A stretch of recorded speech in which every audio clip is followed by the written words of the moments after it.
জেহাদ শব্দ নিয়ে। জেহাদ শব্দের অর্থ কি, জেহাদ কোন ক্ষেত্রে প্রয়োগ হবে, কখন প্রয়োগ হবে, এই বিষয় নিয়ে আমাদের আহলে হকদের মধ্যে বিশাল মতবাদ সৃষ্টি হয়েছে। যদিও একসময় ছিল না, কিন্তু বর্তমানে এই আলোচনা পর্যালোচনা আমাদের সামনে প্রকট আকার ধারণ করেছে। কেউ মনে করেন জিহাদ শব্দের অর্থ শুধু কেতাল, এর বাহিরে দ্বিতীয় কোনো অর্থ করাই জায়েজ নাই, বরং যারা করবে তারা মুহাররিফ, তারা তাহরিফ করছে। এরা নিজেদেরকে মানহাজি বলে, মানহাজি গ্রুপ। এদের ফতুয়া খুব মারাত্মক, মারাত্মক ফতুয়া। আমার কানে এদের ফতুয়া সম্পর্কে এসছে। এরা বর্তমান যুগের সমস্ত ওলামায়ে কিরাম থেকে মুশরিক মনে করে, কাফের মনে করে। কেন? তারা নির্বাচনকে সমর্থন করে, জিহাদ করে না। অথচ নির্বাচন কুফরি, জিহাদ ফরজ আইন। কাজী কুফরিকে স্বীকার করছে, ফরজ আইনকে লঙ্ঘন করছে। কাজী কাফের হওয়ার জন্য এটাই কি যথেষ্ট? এর জন্য এরা সবাইকে কাফের মনে করে। আকাবিরে দেওবন্দ যারা আছেন, দেওবন্দের মাসলাকে যারা আছেন, চাই সে দেওবন্দে থাকুক, পাকিস্তানে থাকুক, বাংলাদেশে থাকুক, সে যতবার আলেম হোক না কেন, যেহেতু নির্বাচনকে সমর্থন করছে, জিহাদকে বাদ দিছে, কাজে তারা কাফের। ফতোয়া খুব সহজ। আর আমাদের যুবকদের মাথার মধ্যে, কিছু ওলামায়ে কেরামদের মধ্যে, ছাত্রদের মধ্যে এই কথাটা এমনভাবে তারা পুশ করে, তারা ভাবে এর বাহির কোনো মতবাদ, কোনো দর্শন, কোনো আদর্শ ঠিক না। তাদের চোখে আমাদেরকে ওয়াজিবুল কতল মনে করে, ওলামায়ে কেরামকে ওয়াজিবুল কতল মনে করে, এদেরকে কতল করা ওয়াজিব। এর জন্য আমি জেহাদের কিছু সংজ্ঞা এবং এর লঘবি অর্থ কি, শরঈ অর্থ কি, এই বিষয় আমাদের জানা থাকা উচিত, ঠিক না ভাই?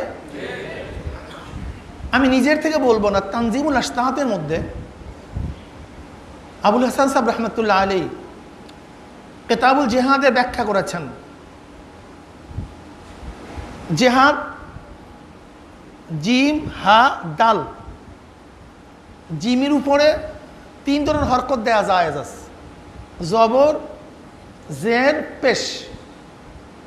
জাহদুন, জুহদুন বা মানি তাকাত, মুশাক্কাত। আর নেহায়া ওয়াল গায়া,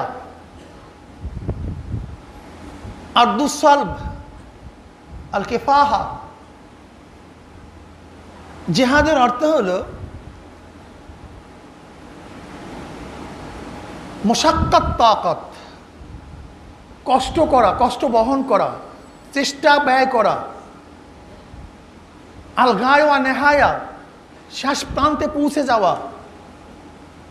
আল কেফাহু, সংগ্রাম করা। আর আদুসুলবা, শক্ত জমিনকেও কি বলা হয়? জাহদুন বলা হয়, শক্ত জমিনকে। আল কেতাল মাল কুফার, এও কি বলা হয়? জিহাদ বলা হয়। জিহাদুন ফেআলুনের ওজনে, বাবে মুফাআলা। যদি বাইনিসে জিমিনিসে কাসরা হয়, তখন মুফাআলার থেকে আসবে মুশারাকাত, উভয় তরফ থেকে হতে হবে, ঠিক না? এ হলো জিহাদের লঘবি অর্থ। জিহাদের শরঈ অর্থ কি? সরুল বিকায়ার মধ্যে আপনারা পড়ছেন জিহাদের শরঈ অর্থ। আল জিহাদু হুয়া দুআউ ইলা দীনিল হক ওয়াল কিতালু মান লাম ইয়াকবালহু। শরঈ বিকায়ার মধ্যে জিহাদের সঙ্গে এইভাবে করা হয়েছে, আল জিহাদু হুয়া দুআউ ইলা দীনিল হক ওয়াল কিতালু মান লাম ইয়াকবালহু। জিহাদের শরঈ অর্থ হলো দ্বীনে হকের দিকে মানুষকে আহ্বান করা। যে ব্যক্তি দ্বীনে হককে কবুল করবে না তার বিরুদ্ধে লড়াই করা। তা জিহাদের এক অর্থ কি করছেন? দ্বীনে হকের দিকে দাওয়াতকেও জিহাদ বলছেন।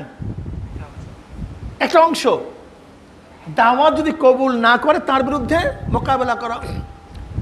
ফতুল বারি, মুসান্নিফ ফতুল বারি তিনি কে বলেন?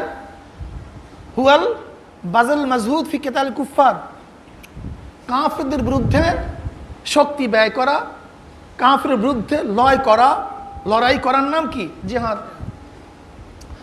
তানবুন আস্তাদের মধ্যে মেরকাত বা বিভিন্ন কিতাবের বরাত দিয়ে তিনি জিহাদের শরঈ অর্থ বলেন বাজল মাজহুদ ফি কিতাল কুফার মুবাশারাতান আও মুআনাতান বিল মাল আও বির রায় আও বিকাসরাত সাওদা গায়রা যালিক। এটা হলো জিহাদের শরঈ অর্থ। অর্থাৎ বাজল মাজহুদ ফি কিতাল কুফার মুবাশারাতান আও মুআনাতান বিল মাল আও বির রায় আও বিকাসরাত সাওদা গায়রা যালিক। নফসান নফিস, সশরীরে যুদ্ধের ময়দানে অবতীর্ণ হয়ে বাতিলের মোকাবেলায় সর্বশক্তি প্রয়োগ করা। যদি এই ফরসুদ, এই সুযোগ না থাকে তাহলে আও মুবাশারাতান আও মুআনাতান বিল মাল, আমার যাওয়ার শক্তি নাই কি আমি কি করব? মুজাহিদ বাহিনীকে মাল দিয়ে সাহায্য করব। মাল নাই, বুদ্ধি আছে, অবির রায়, বুদ্ধি দিয়ে পরামর্শ দিয়ে মুজাহিদ বাহিনীকে সাহায্য করব।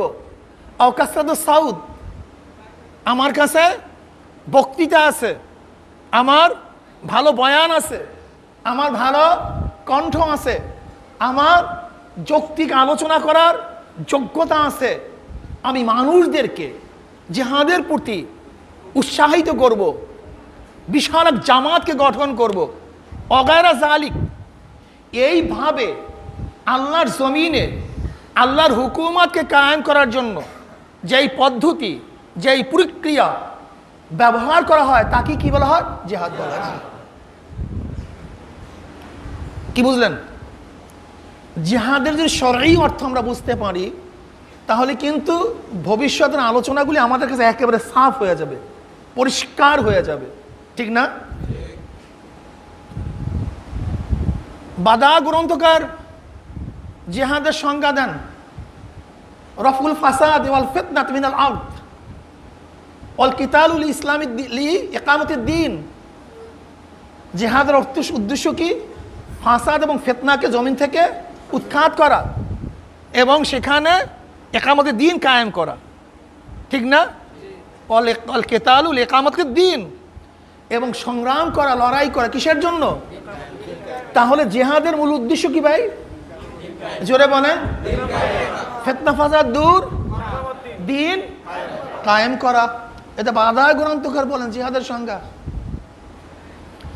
এবার তানজিমুল আস্তাদ জিহাদের প্রকারভেদ বয়ান করতেছেন। জিহাদ প্রথমত দুই প্রকার, আর ইসলামের শরিয়াতে নফস নফিস শরিক হয়ে বাতিলের মোকাবেলায় আত্মনিয়োগকে জিহাদ বলে। এইটাই হলো জিহাদের ফর্দে কামেল অর্থ, প্রভাল অর্থ। সাধারণভাবে এইটাই জিহাদের প্রভাল অর্থ। আর একটা অর্থ আছে জিহাদের, জিহাদ মান নফস, জিহাদ মান। তাহলে জিহাদ প্রথমত দুই প্রকার, জিহাদ মাল কুফার, জিহাদ মান নফস। কি কথা ঠিক না? জিহাদ মাল কুফার, জিহাদ মান নফস। যদি জিহাদের প্রকার শুধু একটাই হয়, কেতাল মাল কুফার, তা জিহাদ মান নফস যদি কেউ বলি তাহলে কি হবে? ভুল হবে। তাহলে অন্যান্য মুসান্নিফিনে কেরাম জিহাদের যে দুই শেখ বাতাইছেন, তাহলে তারা কি করছেন? ভুল করছেন। অথচ সমস্ত গোটা দুনিয়ার মুহাদ্দিস মুস্তাহিদরা দুইটা শেখ করছেন। কেন করছেন? কোরআন হাদিসের আলোকে সেই দলিলগুলো আমি বলবো। এটা তাদের নিজের মন করা বলেন নাই, দালাইলের ভিত্তিতে, নস ভিত্তিতে বলছেন, সেই দলিলগুলো আমি এখন আপনাদের সামনে পেশ করব। যেহেতু জেহাদ কয় প্রকার হলো? 2 প্রকার, জেহাদ মাল কুফার, জেহাদ মান নাফস। এখন জেহাদ মাল কুফার এইটা বড় জেহাদ না জেহাদ মান নাফস এইটা বড় জেহাদ? সুফিয়ানে কারাম, হুকামায়ে কারাম তারা বলেন জিহাদ মান নাফস হলো জেহাদ মাল কুফারের নিসবতে বড়। কথাটা খুব ভালো মতো বুঝবেন। জেহাদ মান নাফস, জেহাদ মাল কুফারের নিসবতে কি বড়। কারণ কি? তারা ইল্লাত বয়ান করে। নাম্বার 1, এই ইল্লাত বয়ান করা শুরু করছেন।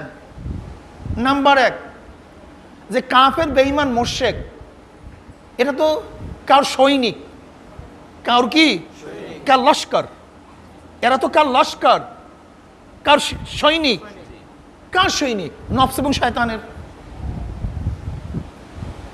কাফের বেঈমান মুশরিকরা কার সৈনিক কি সৈনিক না? মুজাহিদরা কার সৈনিক কি সৈনিক? কা মুজাহিদরা কার সৈনিক? তাহলে কাফের বেঈমান মুশরিক তারাও তো কার সৈনিক? কার সৈনিক? তাহলে তারাও সৈনিক। তাদের সিফাতুল আজমকে শয়তান এবং নফস। সিফাতুল আজম চিফ, উনি হলো শয়তান মিয়া, উনি হলো নফস মিয়া, উনি হলো ওনাদের সর্দার। এখন বলেন তো, লস্করের সাথে যুদ্ধ করা এইটা বড় না যে প্রধান সেনাপতি তার সাথে যুদ্ধ করা বড়? কি কথা বলেন? তা প্রধান সেনাপতির সাথে যুদ্ধ করা সৈনিকের তুলনায় কি বড়? যেহেতু নফস হলো, শয়তান হলো কাফেরদের সেফা সালার প্রধান সেনাপতি, কাজে প্রধান সেনাপতির সাথে যুদ্ধ করা কি হবে? বড় হবে। এর জন্য আল্লাহ পাক কি বলেন? আল্লাযীনা জাহাদু ফিনা লানাহদিয়ান্নাহুম সুবুলানা। এখানে সমস্ত মুফাসসিরিনে কেরাম যারা যুদ্ধ করবে, জিহাদ করবে আমাকে পাওয়ার জন্য, কিসের সাথে? নফস এবং শয়তানের সাথে, নফস এবং প্রবৃত্তির বিরুদ্ধে। আল্লাযীনা জাহাদু, আমি ওই সমস্ত দোস্ত এবং বন্ধুদেরকে বলবো, জিহাদ শব্দের প্রয়োগ যদি একমাত্র কিতাল মাল কুফারের সাথে সংযুক্ত হয়, অন্য কোনো জায়গায় প্রয়োগ না হয়, তো আল্লাযীনা জাহাদু ফিনা লানহাদিয়ান্নাহুম সুবুলানা, এখানে আল্লাহ পাক রব্বুল আলামিন নফস এবং শয়তানের বিরুদ্ধে যুদ্ধকারীকে তো মুজাহিদ বলছেন। এখন আপনি কি বলবেন? তাহলে তারিফ তো আল্লাহ মাফ করুক, আল্লাহ নিজেই করে ফেলেছেন। তারিফ তো আল্লাহ পাক নিজেই করে ফেলেছেন। তিনি জিহাদ শব্দের অর্থ কাফেরের সাথে মোকাবেলার বাহিরেও নফসের সাথে মোকাবেলার ক্ষেত্রেও ব্যবহার করেছেন, ঠিক না? তাহলে দেখা যায় প্রধান সেনাপতির সাথে যুদ্ধ করা সৈনিকের তুলনায় বড়। সেই সাথে নফস এবং শয়তানের সেনাপতি, এর জন্য হাওয়াই নফসের বিরুদ্ধে যুদ্ধ করা কি হবে? বড় যুদ্ধ হবে। নাম্বার 1 দলিল, আকলি দলিল। তাদের নকলি দলিল, নবী আলাইহিস সালাতু ওয়াস সালাম এক যুদ্ধ থেকে ফেরার সময় বলেন, রাজানা মিনাল জিহাদিল আসগর ইলা জিহাদিল আকবর। যদি ওই হাদিসের ব্যাপারে তারা ইশকাল তুলে, হাদিসের ব্যাপারে ইশকাল তুলে, এর বাহিরেও সহিহ হাদিস আমরা বলবো, সেটা পরে বলতেছি। রাজানা মিনাল জিহাদিল আসগর ইলা জিহাদিল আকবর, আমরা ছোট যুদ্ধ থেকে বড় যুদ্ধের দিকে রওনা করছি। খোদ নবী আলাইহিস সালাতু ওয়াস সালাম এখানেই নফস এবং শয়তানের বিরুদ্ধে যুদ্ধকে নিজেই বড় যুদ্ধ বলছেন। অন্য এক হাদিসের মধ্যে নবী আলাইহিস সালাতু ওয়াস সালাম ফরমান, আসাদ্দু জিহাদে জিহাদুল হাওয়া। আসাদ্দু জিহাদে, যে সবচেয়ে বড় যুদ্ধ কি? নফসের সাথে যুদ্ধ করা। অন্য হাদিসের মধ্যে নবী আলাইহিস সালাতু ওয়াস সালাম ফরমান, আল মুজাহিদু মান জাহাদা ফি নাফসি। এখানে নবী আলাইহিস সালাতু ওয়াস সালাম খোদ নিজে নফসের বিরুদ্ধে যে যুদ্ধ করে তাকে মুজাহিদ বলছেন।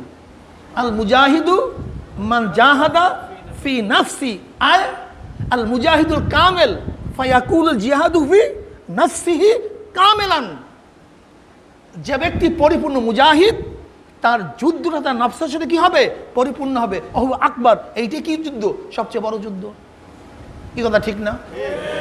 এরপরে আসেন, নফসের বিরুদ্ধে শয়তানের বিরুদ্ধে যুদ্ধ করা বড় যুদ্ধ হওয়ার কারণটা কি? আবি মুসা আশআরী রাদিয়াল্লাহু তাআলা থেকে রওয়ায়াত আসছে, বুখারীর মধ্যে রওয়ায়াত আসছে, এক ব্যক্তি নবী আলাইহিস সালাতু ওয়াস সালাম কে আসছে, আয়েশা বলেন, ইয়া নবী আল্লাহ, মান কাতালা লিল মাগনামে ওয়া মান কাতালা লিয-যিকরি ওয়া মান কাতালা লিয়ুরা মাকানাহু ফামান ফি সাবিলিল্লাহ। قال رسول الله صلى الله عليه وسلم من قاتل لتكون كلمة الله العليا فهو في سبيل الله। এটা বুখারী মুসলিমের রওয়ায়াত আছে। এক ব্যক্তি এসে বলছে, ইয়া নবী আল্লাহ, যে ব্যক্তি যুদ্ধ করে গনিমতের মাল পাওয়ার জন্য, যে ব্যক্তি যুদ্ধ করে তার আলোচনা ছড়িয়ে পড়বে এর জন্য, যে ব্যক্তি যুদ্ধ করে তার অবস্থানকে ঠিক রাখার জন্য, ফামান ফি সাবিলিল্লাহ, এর মধ্যে কোন ব্যক্তি আল্লাহর রাহে যুদ্ধ করতেছে? নবী আলাইহিস সালাতু ওয়াস সালাম বললেন, একজনও না, যে ব্যক্তি একমাত্র আল্লাহর জমিনে আল্লাহর কালেমাকে বুলন্দ করার জন্য লড়াই করবে, শহীদ হবে, সেই ব্যক্তি শহীদ। এর বাহিরে দুনিয়ার কোনো উদ্দেশ্যে কেউ যদি মারা যায় তাহলে কি হবে না? এখন আমাকে বলেন তো, উদ্দেশ্য নিয়ত এটা কি বাহ্যিক জিনিস না কলবের জিনিস? হ্যাঁ, এটা কি দেখা যায় নাকি দেখা যায় না? দেখা যায় না। এখন আপনার নিয়তকে সহি করা, এই সহি করার জন্য মুজাহিদা করতে হবে কার সাথে? নফসের সাথে। আর নফসের সাথে মুজাহিদা করিয়ে যদি আপনি জিততে না পারেন, সব আমল বরবাদ। সব আমল কি? কোনো আমলই আপনার কার্যকারী হবে না, কোনো আমল গ্রহণযোগ্য হবে না। এর জন্য নবী আলাইহিস সালাতু কি বললেন? ইন্নামাল আমালু বিন্নিয়াত ইন্নামাল লাফযু হাসার মা ইল্লার ফায়দা দেয়। অর্থ কি দাঁড়াবে? মাল আমালু ইল্লা বিন্নিয়া, আমরা নিয়াত ব্যতীত। আর নিয়াত বাহ্যিক কোনো আমলের বিষয় নয়, নিয়াত অন্তরের বিষয়। আর অন্তর যতক্ষণ সাফ না হবে ততক্ষণ পর্যন্ত নিয়াত সাফ হবে না। আর নিয়াত সাফ না হলে রণাঙ্গনে মৃত্যুবরণ করলে আপনি শহীদ হবেন না। এর জন্য নফসের বিরুদ্ধে যুদ্ধ করা সবচেয়ে বড় যুদ্ধ। কারণ আল্লাহ পাক নিজেই বলেন, ওমা উমিরু ইল্লা লিয়াবুদুল্লাহা মুখলিসিনা লাহুদ্দিন, আমি তোমাদের কোনো আদেশই করি নাই।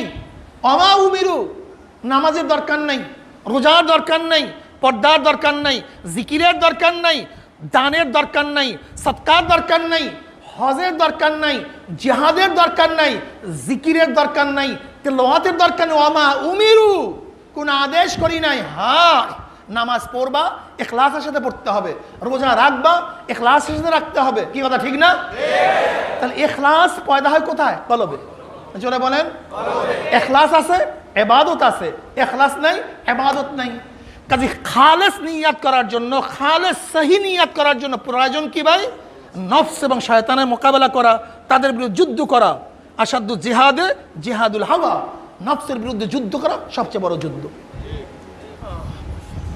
অন্য হাদিসের মধ্যে নবী আলাইহিস সালাতু ওয়াস সালাম ফরমান, ইন্না আদা আদাইকা মাফি জামবিকা, ইন্না আদা আদাইকা মাফি জামবিকা, সবচেয়ে বড় দুশমন তোমাদের পাঁজরের মধ্যে যে আছে, এটা সবচেয়ে বড় দুশমন, সবচেয়ে বড় শত্রু। আমার নবী আলাইহিস সালাতু ওয়াস সালাম, নবী আলাইহিস সালাতু ওয়াস সালাম পাঁজরের মধ্যে যে নফস আছে, সেই নফসকে সবচেয়ে বড় শত্রু বলছেন। কাজে বড় শত্রুর বিরুদ্ধে যুদ্ধ করা কি হবে ভাই? এটা বড় হবে। এটা আকলও এইটাই তসলিম করে, এইটাই গ্রহণযোগ্য। এছাড়াও আপনাকে আমাকে মনে রাখতে হবে, কিয়ামতের ময়দানে আল্লাহ পাক রব্বুল আলামিন অনেক হাজি গাজী, অনেক শহীদকে প্রশ্ন করবেন, তুমি কেন হজ করছো, তুমি কেন গাজী হয়েছো, তুমি কেন শাহাদাত বরণ করছো? কেউ বলবে আল্লাহর জন্য, কেউ বলবে আল্লাহর জন্য, কেউ বলবে আল্লাহর জন্য। অমনি আল্লাহ পাক বলবেন, আমি সব কিছু জানি যা কেউ জানে না। ইন্নাহু আলিমুম বিযাতিস সুদূর। তুমি হজ করছো, মানুষ তোমাকে হাজি বলবে। তুমি যুদ্ধ করছো, মানুষ তোমাকে গাজী বলবে। তুমি শহীদ হয়েছো, মানুষ তোমাকে বীর বলবে। যেই কারণে তুমি শহীদ হয়েছো, মানুষ তোমাকে তারিফ করছে, প্রশংসা করছে, দুনিয়াতে পেয়ে গেছো, কিন্তু আমার কাছে কিছু না। আমি বলতে চাই, আমি এই বিষয়ে ব্যাপক আলোচনা করব না, আমি শুধু এতটুকু বলতে চাই, কলব ঠিক তো এবাদত ঠিক, কলব ঠিক নাই এবাদত বরবাদ। কাজে কলবকে ঠিক করার জন্য মুজাহেদা, যুদ্ধ এবং সাধনা করার দরকার আছে কি নাই? এর জন্য নফসের বিরুদ্ধে যুদ্ধ করা বড় যুদ্ধ। নফসের সাথে যুদ্ধ করা কি ভাই?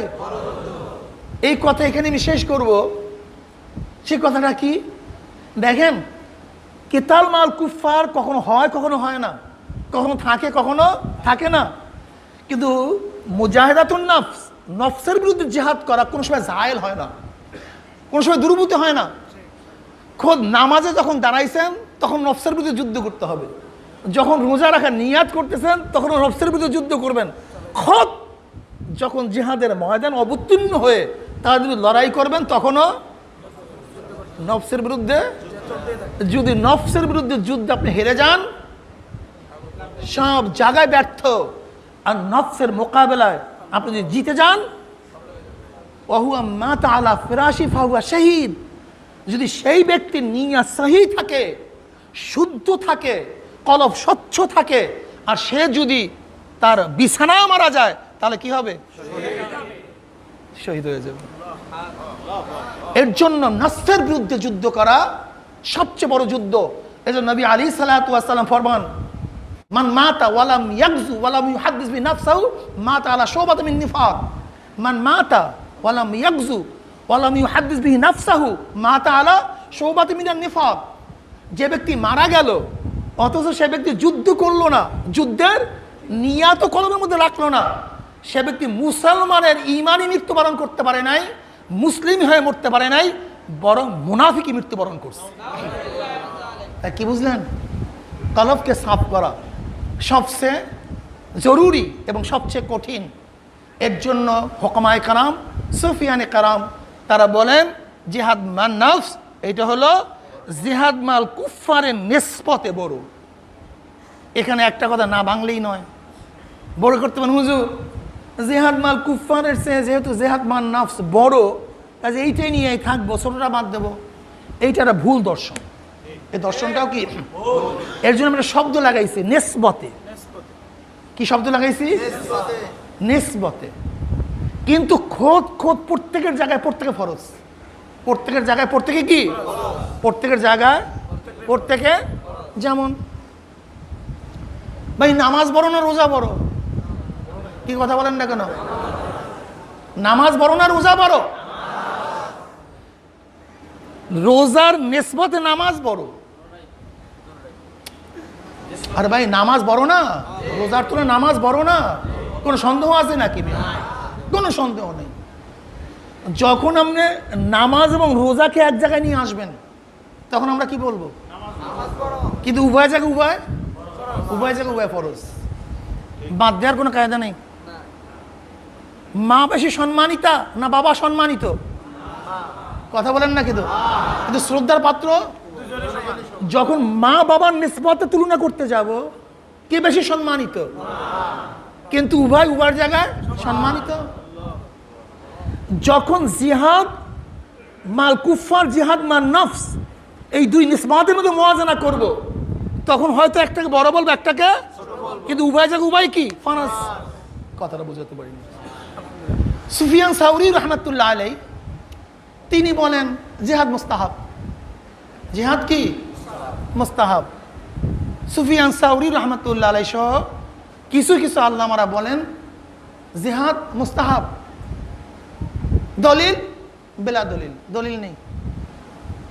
সাঈদ ইবনে মুসাইয়্যিব রহমাতুল্লাহ আলাইহি তিনি বলেন জিহাদ সব সময় ফরজে আইন। সব সময় কি? ফরজে আইন। দলিল? তার দলিল হলো মুতলাক জিহাদের আয়াতগুলি, ওয়াক্তুল মুশরিকিনা হাইসু ওয়াজাতুমুহুম ওয়াকাতিলুহুম হাত্তা লা তাকুনা ফিতনাতুন ওয়া ইয়াকুনুদ দীনু কুল্লুহু লিল্লাহ ইয়া আইয়ুহান নাবিয়্যু জাহিলিল কুফফার ওয়াল মুনাফিকিন। এই আয়াতে মুতলাকা, এই আয়াতে মুতলাকা কিন্তু দলিল নিছেন সাঈদ ইবনে মুসাইয়্যিব রাহমাতুল্লাহ আলাইহি। এর জন্য তিনি বলেন জিহাদ সবসময় কি? ফরজে আইন। এখানে আমরুল উজুবের জন্য। কুতিবা আলাইকুমুল কিতালু ওয়া হুয়া কুরহুল, কুতিবা আলাইকুমুল কিতালু ওয়া হুয়া কুরহুল লাকুম। এই আয়াতে মুতলাকা, এই আয়াতে মুতলাকা তিনি ফরজের জন্য, ফরজে আইনের জন্য দলিল নিছেন। কিন্তু সমস্ত জমহুর ওলামায়ে কেরাম, সমস্ত জমহুর ওলামায়ে কেরাম, সমস্ত আইম্মায়ে কেরাম তিনি ফরজে আইন বলেন, আর সমস্ত ওলামায়ে কেরাম জিহাদকে ফরজ বলেন। কি বলেন? জোরে বলেন। এই ফরজ আবার দুই প্রকার, কখনো ফরজে আইন, কখনো ফরজে কিফায়া। কখনো ফরজে আইন, কখনো ফরজে কিফায়া। জিহাদ সব সময়ের জন্য ফরজে কিফায়া, কা সালাতিল জানাজা ইজা আকামা বাদুহুম সাকাতানিল বাকিনা কা সালাতিল জানাজা। জিহাদ সব সময় কি ফরজে কা সালাতিল ইজা আকামা বাদুহুম সাকাতানিল বাকিনা কা সালাতিল জানাজা। যেরকম জানাজার নামাজের মধ্যে কোনো এক দল যদি কোনো এক জামাতের অংশ যদি দাঁড়ায়া যায়, তাহলে অন্য সবার থেকে সাকেত হয়ে যায়। এই জন্য তারা ফরজে কিফায়া বলেন। কেন ফরজে কিফায়া বলেন? কারণটা কি? ফরজে আইন বলেন না কেন? বলে দেখো, যদি জিহাদকে সবসময় ফরজে আইন বলো, তাহলে লাইসা আলাল আমাই হারাজুন ওয়ালা আলাল আরাজে হারাজুন। এই যে আয়াতে খাসা, এই আয়াতে খাসা তো ফরজে আইনের থেকে সাকেত হয় না। যেমন নামাজ ফরজে আইন, রোজা ফরজ, কথা রোজা কি ভাই? কিন্তু কোনো অন্তর থেকে কি নামাজ সাকেত? কোনো আরাজ থেকে নামাজ সাকেত? কোনো মারিজ থেকে কি নামাজ সাকেত? নামাজ সাকেত না। অথচ এদের থেকে কি জিহাদ সাকেত। যদি আয়াতে আম্মার দ্বারা রোজাকে ফরজে আইন কারার দেওয়া হয়, তো আয়াতে খাসা কি করবা? এই আয়াতে খাসা কি করবা? যেহেতু তাদের উপর থেকে রোজা এবং ইবাদত ফরজে আইনগুলি সাকেত হয় না, কিন্তু জিহাদ সাকেত হয়ে যায়। এর জন্য আমরা বলবো এই আয়াতে খাসার দ্বারা জিহাদের মুতলাকান ফরজে আইনের হুকুম রহিত হয়ে গেছে। এখন জিহাদ কি থাকবে? ফরজ থাকবে। কখনো ফরজ, কখনো কি? জোরে বলেন কি? ফরজে আইন কখন হবে? এখন প্রশ্ন হলো ফরজে আইন কখন হবে? ফরজে কিফায়া সব সময়, সব সময়ের জন্য কি? সব সময়ের জন্য ফরজে কিফায়া। কিন্তু ফরজে আইন কখন হবে? ফরজে আইন হবে দুইটা শর্ত পাওয়া গেলে। কয়টা শর্ত ভাই? যখন এই দুইটা শর্ত পাওয়া যাবে, তখন জিহাদ ফরজে আইন হয়ে যাবে। নাম্বার এক, যদি কাফেররা ইসলামী স্টেটের উপরে, ইসলামী দেশের উপরে হামলাওয়ার হয়, হামলা করে, আর ইমাম ফাসেক হোক মোমেন হোক, ইমাম ফাসেক হোক মোমেন হোক, সে যদি নফিরে আম করে, সবাইকে আমভাবে জিহাদের জন্য আহ্বান করে, এবং কাফের যদি মুসলিম স্টেটের উপরে কী করে ভাই? আক্রমণ করে, তখন তার দেফা করা কি হয়ে যায়? জোরে বলেন কি হয়ে যায়? কাদের উপর ফরজে আইন হয়ে যায়। যেখানে যেখানে যেখানে যেখানে কাফেররা আক্রমণ করবে, ওই এলাকার ইমাম শাসক, সেই ফাসেক হোক মুমিনে কামেল হোক, যদি নফিরে আম করে, আমভাবে দাওয়াত দেয়, নেমে আসো সবাই মোকাবেলার জন্য, তখন সবার জন্য নেমে আসা ফরজে আইন। যদি ওই এলাকার লোক তাদের সাথে পারে না, কাফেরদের সাথে, পার্শ্ববর্তী লোকদের উপরে জিহাদ ফরজে আইন। তারাও পারতেছে না, পার্শ্ববর্তী লোকের উপরে, তারাও পারতেছে না, পার্শ্ববর্তী লোকের উপরে, তারাও পারতেছে না, পার্শ্ববর্তী লোকের উপরে ফরজে আইন হয়ে যায়। আমি কথাটা বুঝাতে পারছি? আমি কথাটা বুঝাতে পারছি? তা দুই সূরাতে জিহাদ কি হবে? আল্লাযীনা ইউকাতিলুনাকুম, এটা হলো দিফাই যুদ্ধের দলিল। আল্লাযীনা ইউকাতিলুনাকুম, তোমরা তাদের সাথে যুদ্ধ করো, তাদের বিরুদ্ধে লড়াই করো যারা তোমাদের বিরুদ্ধে লড়াই করতেছে। তা দিফাই, এটা কি ভাই? দিফাই, দেফা করার জন্য। আর হলো ইকদামি, ইকদামি হলো ফরজে কিফায়া। ইকদামি মানে তুমি কোনো কাফের রাষ্ট্রের উপরে আগেই হামলা করবা। কি কারণে হামলা করবা? কারণটা কি? তাদের শক্তিকে খর্ব করার জন্য, তাদের দাম্ভিকতাকে ভেঙে দেওয়ার জন্য। কেন তুমি যুদ্ধ করবা? সেখানে ইসলামকে বিজয় করার জন্য কলেমার দাওয়াত দেওয়ার জন্য, লা কালিমাতুল্লাহর জন্য তুমি তাদের যুদ্ধ করবা। কি কথা ঠিক না? যেহেতু যুদ্ধ করব, দিফাই হোক একদমই হোক, যুদ্ধের উদ্দেশ্যটা কি হবে এইটা যদি আমরা মাথার মধ্যে নেই, তাহলে হাজারো মাসালা দূর হয়ে যাবে। হাজারো মাসালা কি হয়ে যাবে? এই পর্যন্ত আমরা যুদ্ধের প্রকার পাইছি, এরপর যুদ্ধের আবারও প্রকার পাইছি। প্রথম হলো যুদ্ধ মাল কুফার, মান নাফস। এরপরে যুদ্ধ আবার দুই প্রকার, একটা ফরজে কেফায়া, ফরজে আইন। কি কথা ঠিক না? আবার যুদ্ধ পেলাম দুই প্রকার, একদামি, দিফাই। কখন ফরজে আইন, কখন ফরজে কেফায়া, সেই মাসালাও আমরা মোটামুটি হল করতে পারছি। কি কথা ঠিক না? এখন খোদ যুদ্ধটা, জেহাদটা কি, এটা হুকুমটা কি, এই জিনিসটা কি? এটা হাসান, জিনিসটা তো হাসান লি গাইরিহি না নিজাতিহি। এই মাসালা যদি হল করতে পারেন তাহলে হাজারো মাসালার জবাব হয়ে যাবে, হাজারো প্রশ্নের জবাব হয়ে যাবে শুধু এই একটা মাসালার উপরে। কি মাসালাটা কি ভাই? জেহাদ। জিহাদ হাসান লি গাইরিহি না হাসান লি জাতিহি? জিহাদ হাসান লি গাইরিহি, হাসান লি জাতিহি না। জিহাদ কি ভাই? হাসান লি। এটা খোদ ভালো না, খোদ সুন্দর না, বরং অন্য কারণে সুন্দর হয়ে গেছে। আর হাসান লি জাতি, সে নিজেই সুন্দর। যেমন ওয়াসাইল, ওয়াসাইলগুলি সাধারণত হাসান লি গাইরিই হয়, হাসান লি জাতি হয় না। যেমন উজু, ওয়াসাইল নামাজের। তায়াম্মম, ওয়াসাইল নামাজের, নাকি ভাই? এর জন্য ওয়াসাইল হলো উজু, সে হাসানলি জাতিই না, হাসানলি গাইরিহি। নামাজের জন্য উজু সুন্দর, খোদ উজুর প্রয়োজন আমার ছিল না। আমি কথাটা বোঝাতে পারছি? তাই জিহাদ হাসানলি গাইরিহি। কিসের জন্য হাসান? কাশের কি কারণে হাসান?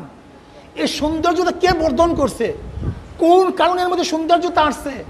এ তো সুন্দর হওয়ার কথা ছিল না। কতল কেতাল, রক্তপাত, সে তো সুন্দর হওয়ার কথা না। কিন্তু রক্তপাত সুন্দর হওয়ার কারণটা কি? লি ইনফাজে শারিয়া, লি ইনফাজে শারিয়া, লি ইনফাজে শারিয়া।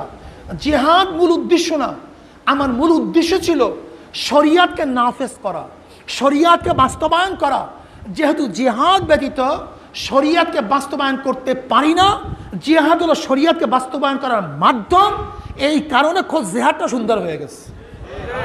জিহাদটা কি হয়ে গেছে? কথাটা বোঝাতে পারি।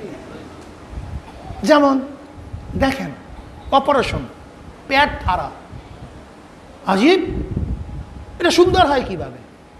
অথচ আমি পেট ফাড়ার জন্য ডাক্তারকে টাকা দেই, সময় নেই। তাই পেট ফাড়াটা সৌন্দর্য না, এর কোনো খুবই নাই, এর কোনো সৌন্দর্যতা নাই। কিন্তু পেট ফাড়া সুন্দর কারণটা কি? পেট ফাড়া ব্যতীত ভিতরে যে ক্যান্সারের জার্ম আছে, এই জার্মকে নষ্ট করা সম্ভব না, দূর করা সম্ভব না। যেহেতু পেট ফাড়া ছাড়া ক্যান্সারের জার্ম দূর করা সম্ভব না, এর জন্য খুদ পেট ফাড়াটাও কি হয়ে গেছে? সুন্দর হয়ে গেছে, এর জন্য দামি হয়ে গেছে। এর জন্য ডাক্তারকে আমি পয়সা দিই, ঠিক না? আল্লাহ।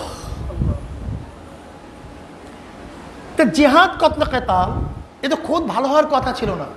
রক্তপাত, মানুষের শরীর ক্ষয়, অর্থ লস। কিন্তু এটা ভালো হওয়ার কারণটা কি? লি ইনফাজে শরিয়াতকে। তা জেহাদ আমার উদ্দেশ্য না, উদ্দেশ্য কি? কি ভাই কথা বলেন সবাই? শরিয়াতকে, এটা মাকসাদ, এটা মাকসাদ লি জাতি, এটা মাকসাদ। আর মাকসাদ লি গাইরিহি, এটা গায়রে মাকসাদ। তাহলে জিহাদ হলে গায়রে মাকসাদ, শরিয়তকে বাস্তবায়ন করা। কথা বলতেছেন না কেন? শরিয়তকে বাস্তবায়ন করা জিহাদ, এই যে মূল উদ্দেশ্য না। মূল উদ্দেশ্য হলো শরিয়তকে বাস্তবায়ন করা, শরিয়তকে বাস্তবায়ন করা। এর জন্যই তো জিহাদু হুয়া দুআউ ইলা দীনিল হক ওয়াল কিতালু মান লাম ইয়াকবালহু।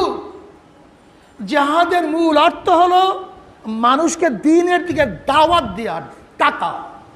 যদি কোনো দেশের মানুষকে আপনি আহ্বান করেন ইসলাম গ্রহণ করেন, শরিয়াত অনুযায়ী চলেন। আর ওরা যদি বলে আমরা শরিয়াছি, তখন জিহাদ করা জায়েজ জায়েজ নেই।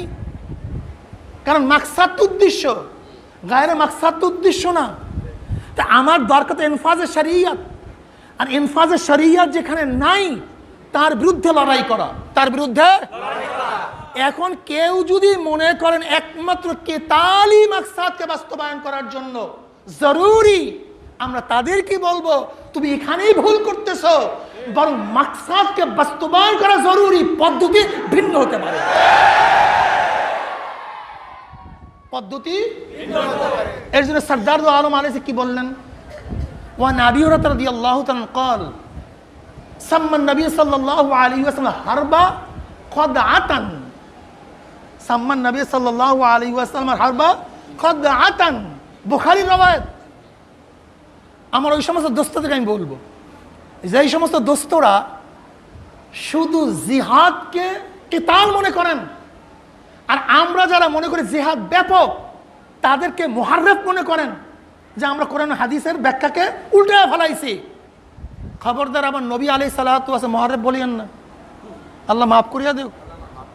আপনাদের জিব্র অনেক দরাজ হয়ে গেছে, আপনাদের জবান অনেক লম্বা হয়ে গেছে, মনে চা চায় তাই বলতেছেন। বুখারীর রওয়ায়াত উল্টায় দেখেন, নবী আলাইহিস সালাতু ওয়াস সালাম জিহাদকে কৌশল বলছেন, আল হরবু খাদা।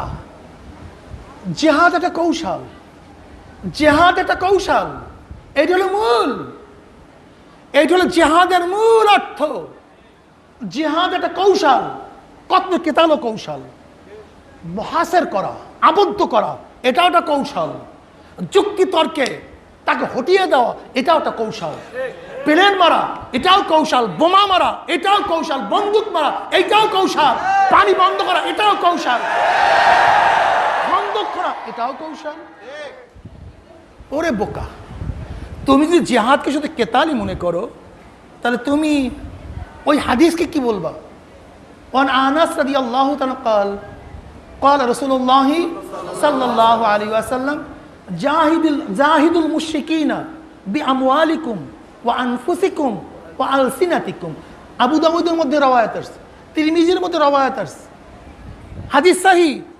জাহিদুল মুশরিকিনা বিআমওয়ালিকুম ওয়া আনফুসিকুম ওয়া আলসিনাতিকুম, স্পষ্ট হাদিস, হাদিস সহিহ। নবী আলাইহিস সালাতু কি বললেন? মুশরিক বিরুদ্ধে যুদ্ধ করো তোমার মালের দ্বারা, আর তুমি শুধু যুদ্ধ বানাইছো কেতাল। আর নবী বলছেন মালের দ্বারা, তোমার নফসের দ্বারা, তোমার শ্রমের দ্বারা, যে প্রকারই হোক না কেন, তোমার শরীর, তোমার নফসকে ব্যবহার করো। তোমার নফস, তোমার শরীরের দ্বারা কাফেরদের মোকাবেলা যুদ্ধ করো। ওয়া আলসিনাতিকুম, তোমার লিসান দ্বারা, তোমার কথার দ্বারা, তোমার বক্তৃতার মাধ্যমে, তোমার আলোচনার মাধ্যমে কাফেরদের মোকাবেলা যুদ্ধ করো। তো এখানে নবী আলাইহিস সালাতু ওয়া জাহিদুল মুশরিকিনা বিআমওয়ালিকুম ওয়া আনফুসিকুম ওয়া আলসিনাতিকুম। নবী আলাইহিস সালাতু জিহাদ শুধু মাল কুফার তো বলেন নাই, কণ্ঠের মাধ্যমে, জবানের মাধ্যমে মোকাবেলা করাকেও যুদ্ধ বলছেন। মালের ভিত্তিতে যুদ্ধকেও যুদ্ধ বলছেন, শরীরের শ্রমের ভিত্তিতে যুদ্ধকে কি বলছেন?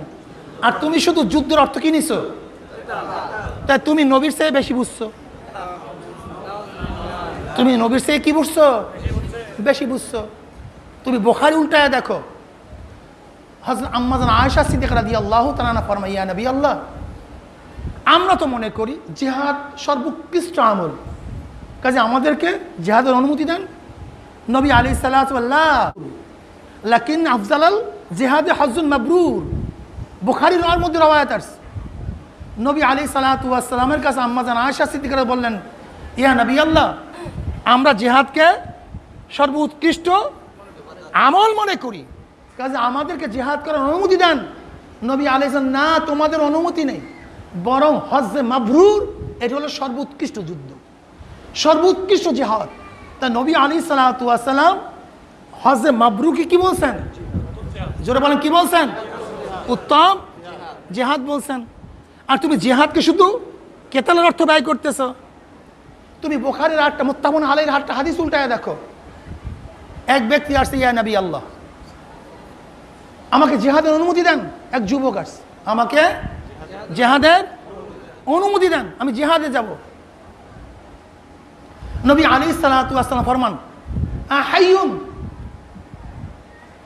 আহাইয়ুন ওয়ালিদাকা, আহাইয়ুন ওয়ালিদাকা, তোমার বাপ মা কি জিন্দা আছে? নাম ইয়া নবী আল্লাহ, তারা তো জিন্দা আছে। নবী আলাইহিস সালাত ক্বালা ফাফিহিমা ফাজাহিদ, ফাফিহিমা ফাজাহিদ। এই হাদিস খানা তিরমিজির মধ্যে আসছে,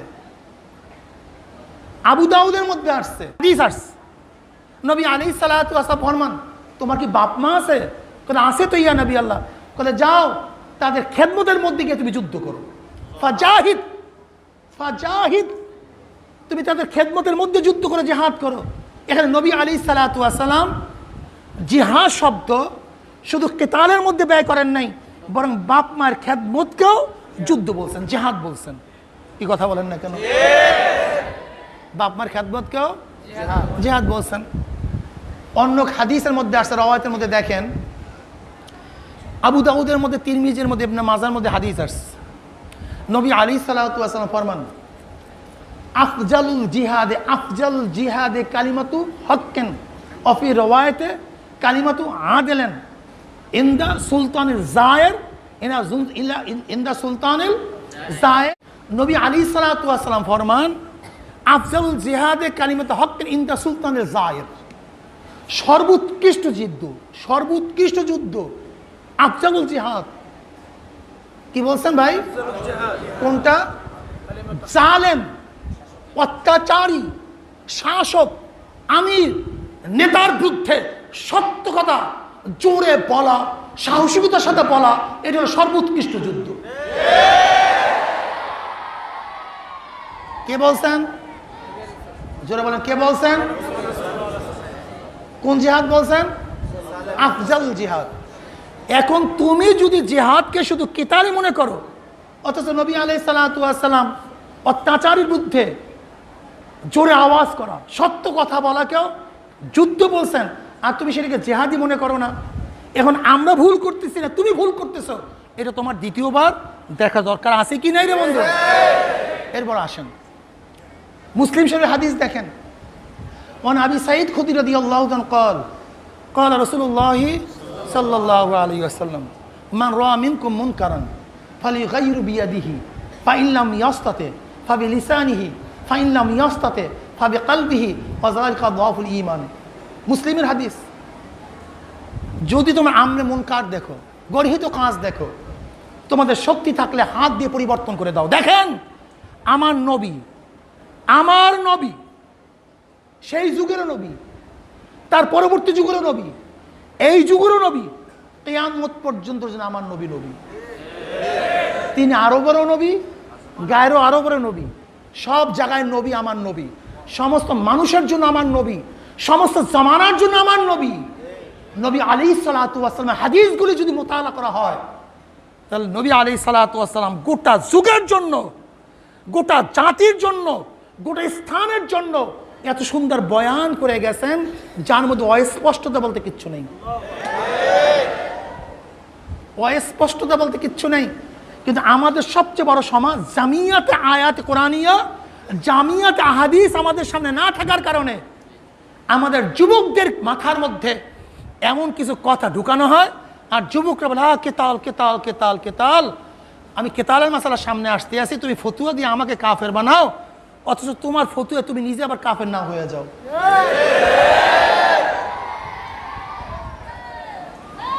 দেখেন হযরত আবু সাঈদ খুদরি রাদিয়াল্লাহু তাআলা রওয়ায়াত আসছে, কি রওয়ায়াত?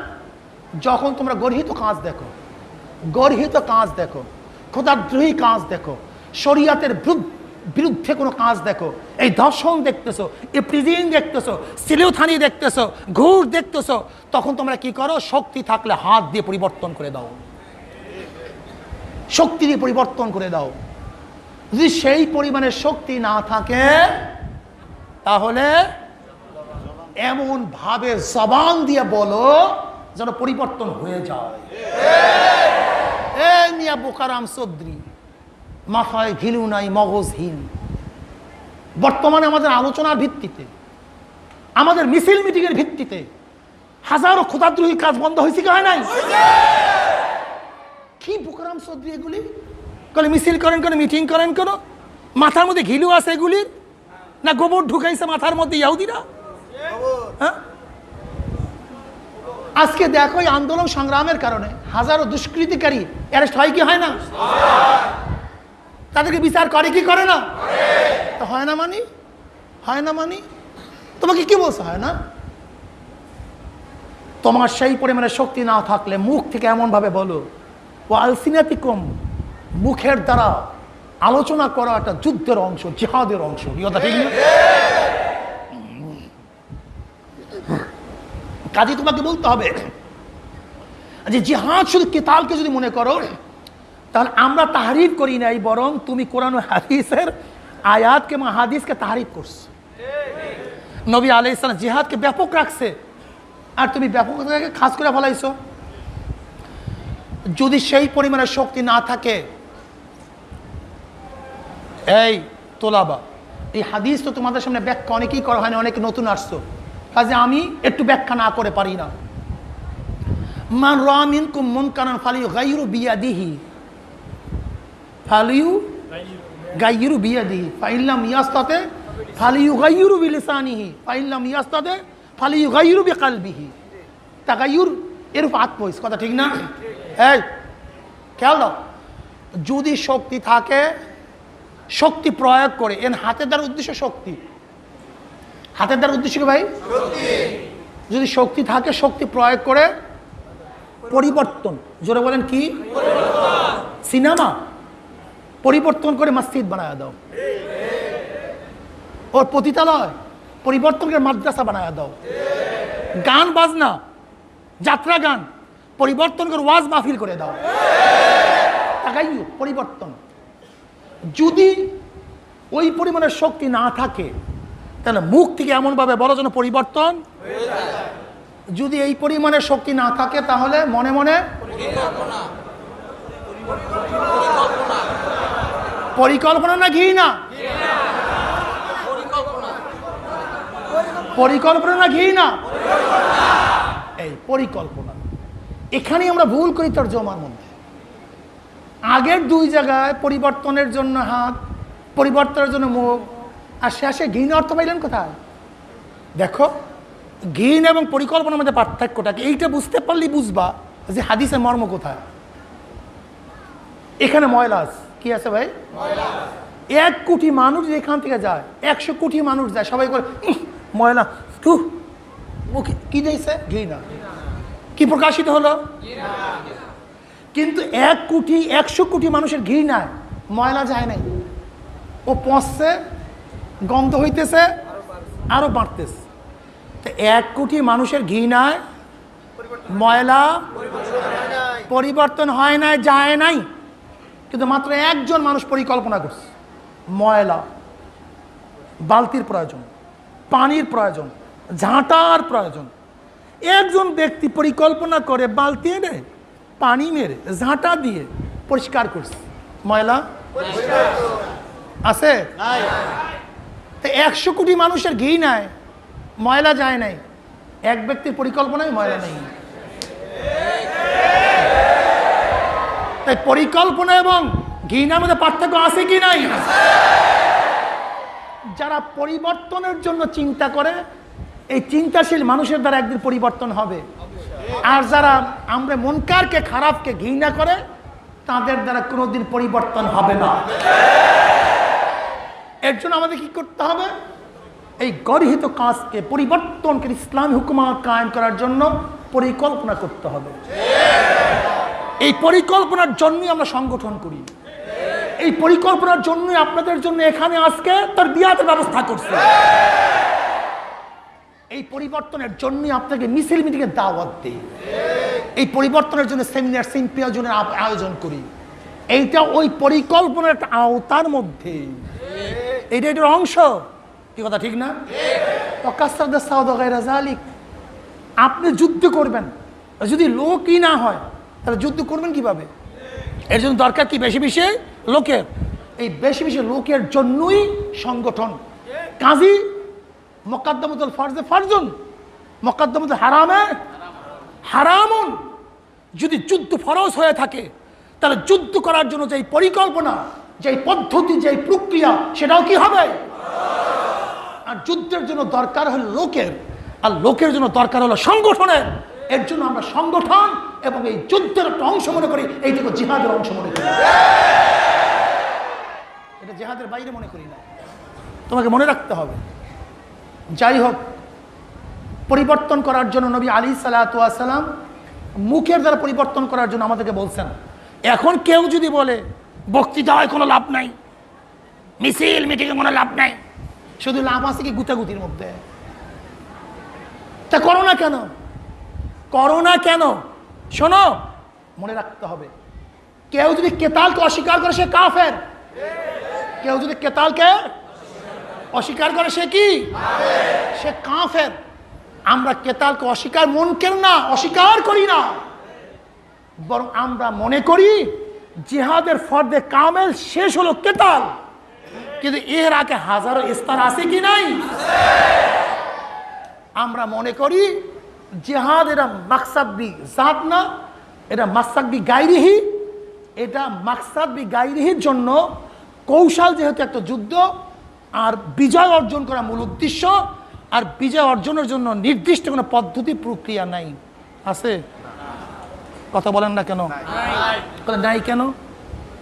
এবার আসেন, আমি বলবো বিজয় অর্জন করার জন্য নির্দিষ্ট কোনো পদ্ধতি প্রক্রিয়া আছে? যদি কেউ বলেন এই পদ্ধতি, এই প্রক্রিয়া খ্রিস্টানদের, ইহুদিদের, নাসারাদের কাজে এই পদ্ধতি গ্রহণ করে, এই আলা, এই অস্ত্র ব্যবহার করে আমরা যুদ্ধ করব না, এটা কাফেরদের বানানো, তাহলে আমি বলবো তোমার সে বোকারাম চৌধুরী আর দুনিয়াতে হতে পারে না।